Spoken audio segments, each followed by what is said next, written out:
పరిశుద్ధులు ప్రియులైన దేవుని పిల్లలందరికీ యేసుక్రీస్తు నామంలో శుభవందనాలు తెలియజేసుకుంటా ఉన్నాను.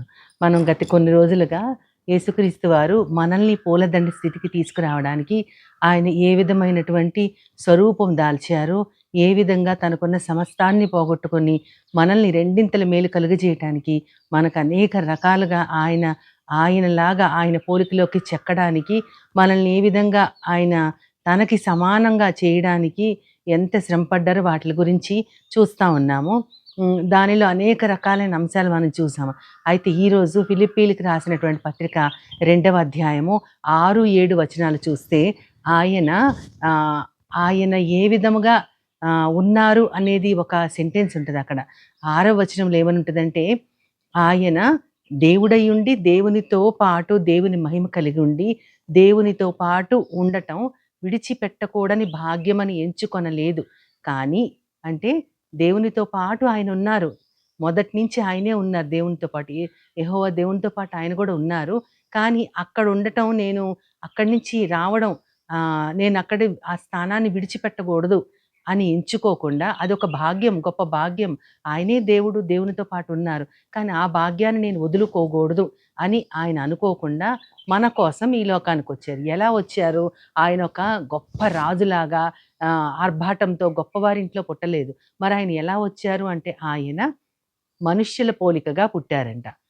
ఆయన ఆత్మ, ఆయనని మనం ఎవ్వరం గూడా కళ్ళారా చూడలేనటువంటి అమరత్వాన ఆయన ఒక్కరే ఉన్నారు. కానీ ఆయన మనుష్యుల పోలికగా పుట్టి దాసుని స్వరూపము దాల్చుకున్నారంట. స్వరూపము అంటే మన స్వభావము. దాసుని స్వరూపం ఆయన దాల్చుకున్నారు. దాల్చి తనను తాను రిక్తునిగా చేసుకున్నారు. అంటే ఏమీ లేకుండా ఖాళీ చేసేసుకున్నారు. ఆయనకున్న సమస్తము మనకి ఇచ్చేశారు. తీసుకోవడమా లేదా అనేది మన వంతు.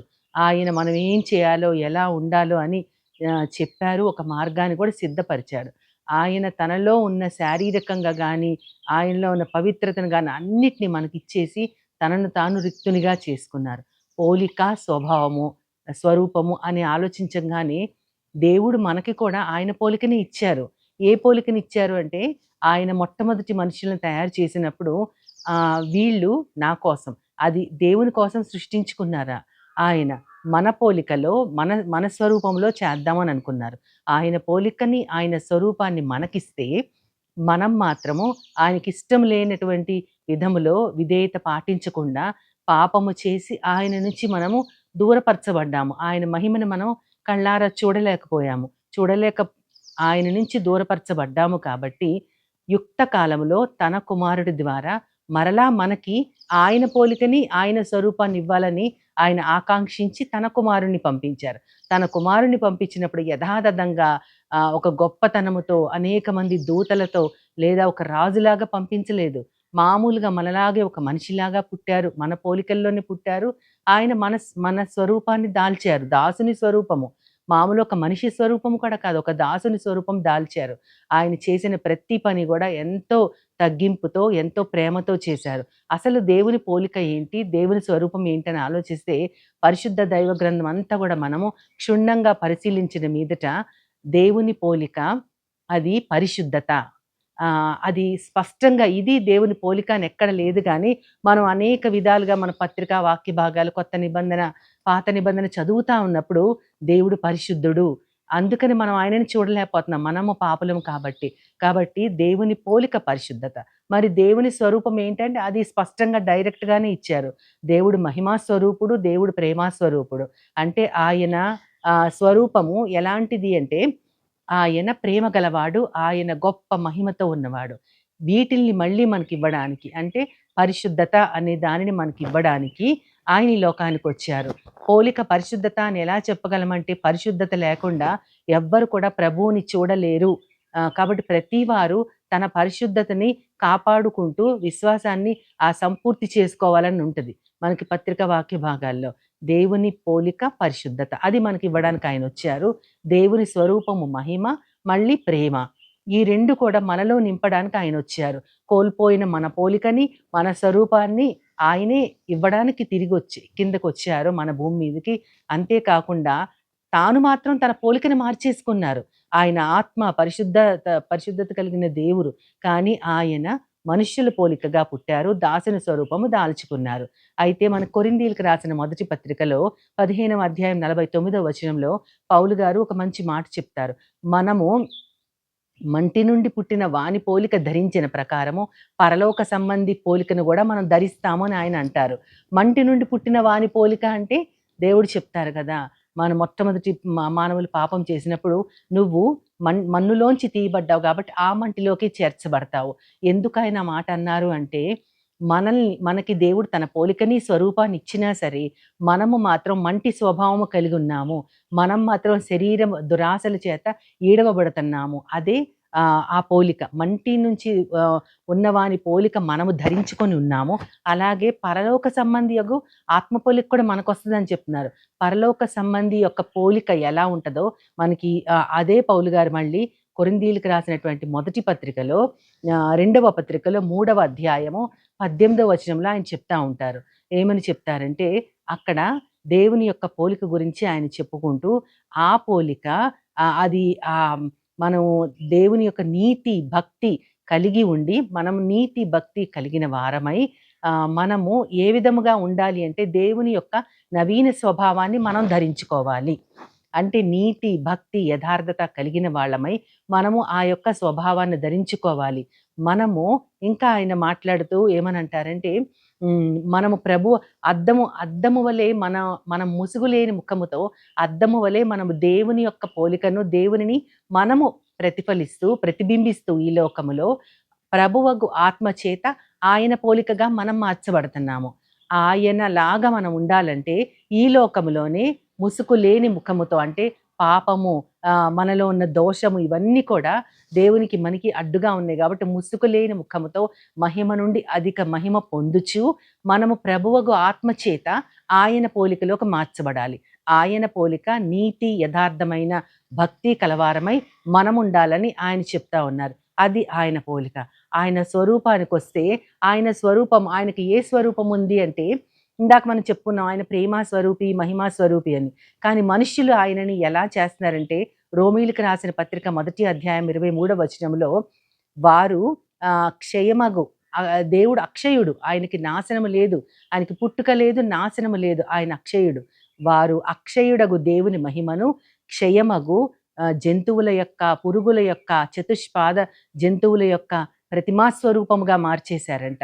దేవునికి నాశనం అనేది లేదు, కానీ నాశనమైపోయే ఈ భూ సంబంధమైన జీవుల యొక్క ప్రతిమల్ని దేవుని స్వరూపముగా మార్చి వాటిల్ని పూజిస్తున్నారు.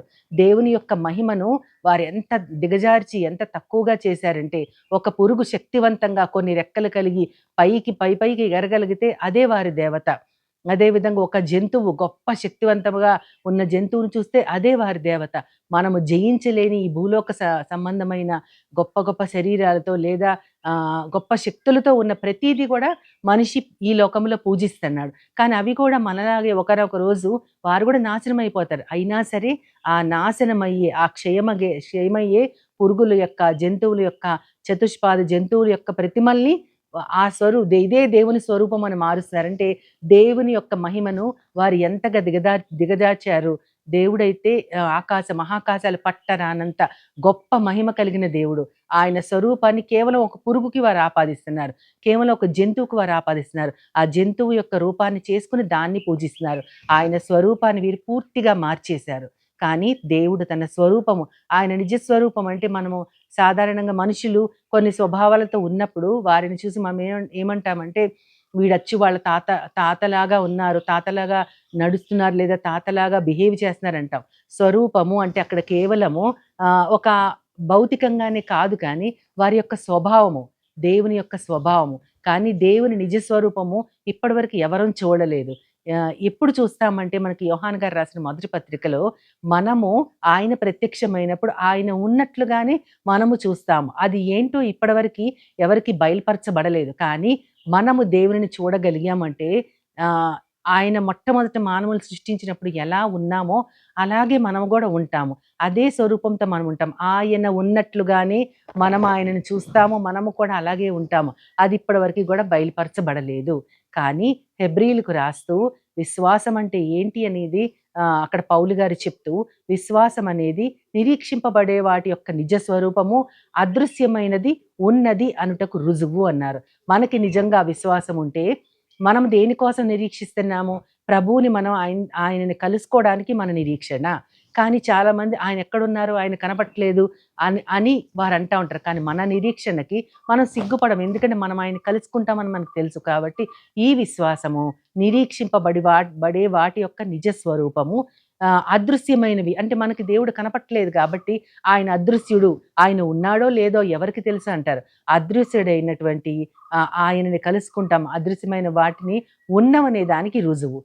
ఆ విశ్వాసాన్ని గనక మనము కాపాడుకుంటే మనకి ఆయన పోలికని, ఆయన స్వరూపాన్ని ఇవ్వడానికి సిద్ధపడిన దేవుని యొక్క పోలికని, స్వరూపాన్ని మనము ధరించుకుంటాము. తొట్టతొదక ఆయనని కలుసుకున్నప్పుడు ఆయన ఎలా ఉన్నారో మనం చూడగలుగుతాం. ఎందుకంటే మనం కూడా అలాగే ఉంటాం కాబట్టి. అంటే అక్కడ ఆయన పోలిక స్పష్టంగా తెలిసిపోతుంది. ఆయన పోలిక మనకి రావాలి. ఆ పోలిక ఏంటంటే పరిశుద్ధత. ఆ పరిశుద్ధత లేకుండా ఎవ్వరు ప్రభువుని చూడలేరు.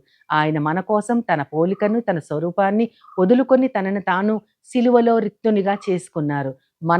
మనల్ని మాత్రం ఆయన నింపారు. దేనితో నింపారంటే ఆయన పోలికతో, ప్రభువు ఆత్మచేత ఆయన పోలికలోకి మార్చబడుతున్నాము అని పౌలు గారు చెప్పినట్లు నవీన స్వభావాన్ని ధరించుకొని ఆయన స్వరూపం ఎలా ఉంటుందో కళ్ళారా చూడటానికి ఆయన పోలికలో మనము కూడా గొప్ప పరిశుద్ధతో ఆయన చూస్తాము అనేటటువంటి ఆకాంక్షతో ఈ లోకములో మనం నడవటానికి బహు జాగ్రత్త వినయము కలిగిన వారమై ఆయనలాగా మనం కూడా ఈ లోకములు దాసుని స్వరూపముతో ఎంతో బహు తగ్గింపుతో ఉండగలిగితే గనక దేవునిని చూసే ఒక రోజు వస్తుంది. ఆ గొప్ప పోలికని చూడటానికి ఈ లోకములోనే ఆత్మ అయిన ఆయన పోలికని మనం సంతరించుకోవాలని మనందరి పక్షాన దేవునిని ప్రార్థిస్తూ వేడుకుంటున్నాను.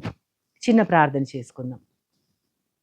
ప్రేమ నమ్మకం గల నా ప్రియ పరలోకపు తండ్రి, మీ పోలికని, మీ స్వరూపాన్ని ప్రవ్వా వదులుకుని ప్రభ మా కోసం మనిషిగా పుట్టారు ప్రభ. దాసునిగా మిమ్మల్ని మీరు తగ్గించుకొని అన్నిట్లో రిక్తునిగా చేసుకున్నారు. మమ్మల్ని మాత్రం నీ పోలికతో స్వరూపంతో నింపాలని ప్రభ అనేక విధాలుగా మమ్మల్ని హెచ్చరిస్తూ ఉన్నారు ప్రభ. పరిశుద్ధత లేకుండా మేము నిన్ను చూడలేం ప్రభ. నీ పోలికే పరిశుద్ధత, నీ స్వరూపమే మహిమ, ప్రేమ. వాటిలతో మమ్మల్ని అందరు నింపడానికి మేము సదా నీ వాక్యాన్ని ధ్యానిస్తూ నీ వెనకాలే నడుస్తూ నిన్ను అనుసరిస్తూ మమ్మల్ని అందరినీ కూడా నీ పాదాల వద్ద పెట్టుకుంటూ నీ పోలికలోకి మమ్మల్ని రప్పించమని నీ ప్రియకుమారుడు నా ప్రియ ప్రభు యేసుక్రీస్తు వారి ద్వారా కోరి ప్రార్థిస్తున్నాను పరమ తండ్రి. ఆమేన్, ఆమేన్, ఆమేన్. వందనాలు. As Jesus now, He's always near. With open arms, He's always